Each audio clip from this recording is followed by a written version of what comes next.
All right, go. Hello, my name is Jimmy Harrison. My question for you, Nathan, is what structures are the best for protecting infrastructure along the coastline? Well, Jimmy, the best structures to protect the coastline and ecosystems in the water are purely based on the coast. Because coastlines and ecosystems are always changing, the different ways to protect them change all the time. Some shorelines, like the one on the Atlantic Ocean, have flat shores where seawalls would be most effective.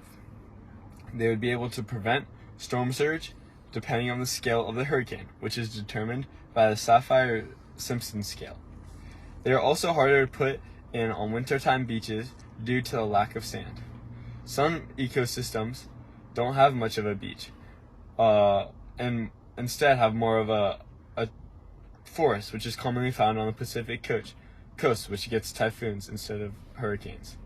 The forestry is able to slow down the typhoon due to the density of it, which makes it hard for the eye wall, which is the most powerful part of the storm, which surrounds the eye, to move through the coast, to move through the trees.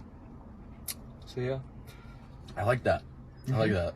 That makes a lot of sense. pretty good. Another question to put in your mind is, what makes it hard to build protection structures ahead of time? Well, Jimmy, this is a very important question.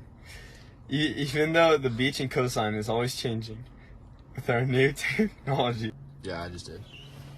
what are the best ways to keep sand from moving up and down the beach, Jimmy? Well, Nathan, in my opinion, the best ways are to make groins or jetties because they protect the sand from moving too far up or down the beach. That's very interesting. Yeah. What ecosystems are best for protecting against hurricanes? A barrier reef in cold water is the best because the cold water does not fuel the hurricane more and make it stronger, and the barrier reef protects the coastline from big waves and swash. Okay, Nathan, do groins or jetties affect the ecosystems and wildlife around them that are like on the beach and stuff? Yes. At all? So they actually affect it very positively, because the groins and jetties are like almost like man-made reefs, because it allows for crustaceans to grow onto the rocks, and obviously like the little fishies, they love the crustaceans, so they gotta go over there and like nom on some of the crustaceans. So like, I don't know, pretty much like in building the groins and the jetties, you're like protecting the beach with the sand, like adding not letting the sand get too far away, and with the and you're letting fishies and like crustaceans lock on, and fishies have places to hide, you know, and like little lobsters, you know, lobsters can like hide in the rocks.